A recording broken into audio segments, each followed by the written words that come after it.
Hello everyone, welcome back to another video. In this video I'm gonna be doing going over else statements. So they work with ifs. So let me show you real quick. So let's do local, let's make a variable, my string. Well, let's do integers. So local my number equals 5 and local my other number equals 10. So if you remember if statements, they're conditions, they take in conditions. So if my number is, you don't need to do these. If my number is less than my other number, then we can print 5 is less than 10. And then this is where we use the else. So after this, we do else print 5 is not less than 10, which is false because 5 is less than 10. So this checks if my number 5 is less than my other number, which is 10, then print this. Else if this is not true, then we can automatically say this. So it's kind of like a safety net. If this doesn't work, then we'll do this. So obviously this is gonna print 5 is less than 10. And I did the wrong one. I'm trying to run it, not play it. So if I run it, it will say 5 is less than 10, right? Now, what if we didn't have any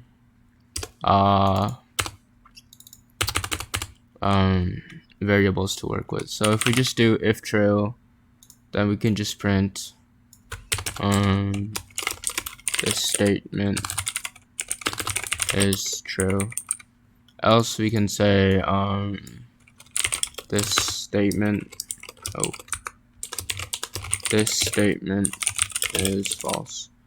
So if true, then we print this. Else if it's not true, we print this. If we did this, this would check, it would be false, and then right after it would run this because this is not true anymore, right? So it's gonna print this statement is false, right? So basically else statements are they're safety nets if your if code on top doesn't work. And else statements always has to be after an if. If it's not, then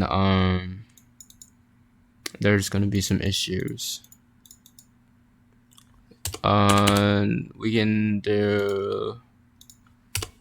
We can check with objects. So if I were to put in a part and I wanted to change some of the properties of that part,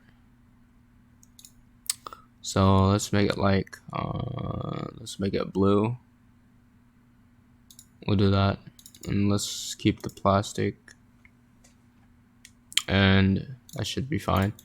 Alright, so let's reference our part. So my part is game.workspace.my, not my part, just part, right? And then so if my part dot brick color equals enum dot, no, brick color, that's for material, brick color dot new electric blue, then we can say, we could do this actually. My part dot brick color equals brick color dot new. Let's change it to a red, really red. Else if it's not a blue, we can change it to let's do a yellow dot new yellow, new yellow. So what this is saying, we're getting our part, we're referencing our object in the game, and we're checking if the part's color is electric blue, which it is. It'll change its color to a red. Else, if it's not an electric blue, we can change it changes the color to a yellow. So this would change it to a red because our part is blue. So you can see here it changes to a red. But if I were to change this color to anything else, like a white, it'll change to yellow. So that's pretty cool, right? What else can we do? We could do a lot in here. Like after this, we don't have to just change the color, we can change its transparency as well. So like 0.5, we can do my part dot. I don't know if we went over position. We could change its material. So my part dot material equals enum dot material dot let's do metal. So it'll do all this. It'll change it to yellow. It'll be half invisible and it'll be yellow. Yeah, that's pretty cool. So we could also not only work with objects, we could also use and or statements, so and not statements. So if we did true here and print this statement is true and print this statement is not true, let's say false. So obviously we did this before, it would run this, but if we did not here, if you remember what not does, it completely flips the condition in front of it. So this would become false, and then it'll run this, right? So this statement is false. And if we did not true or true, I believe it'll do this one first, and then it'll do the or. Let's just see. It'll be true anyways. So this statement is true, right? But if I do an and, okay, yeah, it only does the first part. But if we were to put these in parentheses, this would be completely false, right? So yeah, that makes sense. Do an or, completely false. Yeah. So yeah. Let's do one with strings. So local my string equals cat. And let's check for, let's do if my string equals cat, print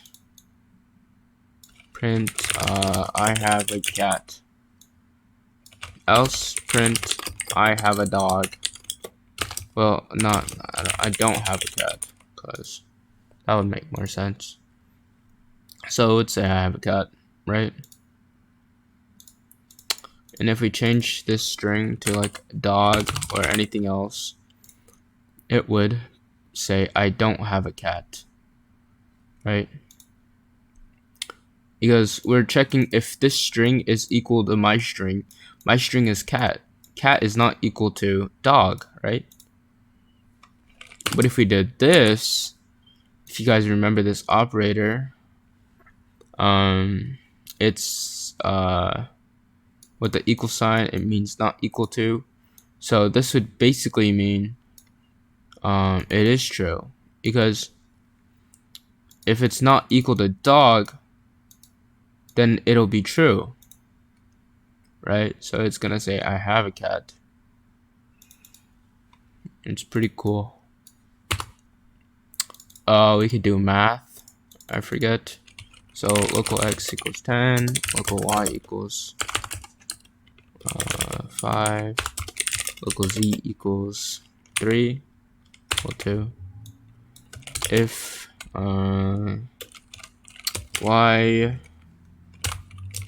y minus z is greater than x, let's do this. Add plus z again. Is greater than x, then we could say true. Well, we don't have to print true in string. We could use the boolean. So 5 plus 2 plus 2 is 9. 9 is not greater than 10, which means this is false. So it print false. Alright. So yeah. I don't know if there's much anymore. There's a lot more too. You could do a lot more with if and else statements, but I'm gonna stop here. So yeah, that's basically the basics of else statements.